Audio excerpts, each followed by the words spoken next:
Masaya kong pamilya.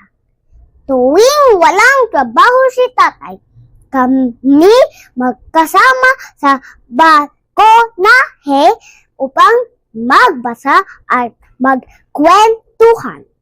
Tuwing umuwi naman si nanay galing sa malayong lugar kung saan siya nagtatrabaho, kami madalas pumupunta kina lola upang maglaro sa tabing dagat.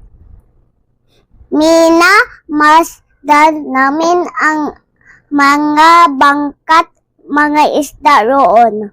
Kumakain din kami ng mga isdang nahuli nina tito at tita.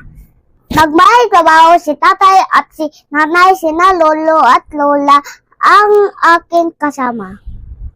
Kinukwentuhan ako ng aking lola ng iba't ibang kwento gamit ang kanyang aklat. Masaya kami lalo na pag dumarating ang aking mga pinsan upang doon din makitulog sa bahay ni lola.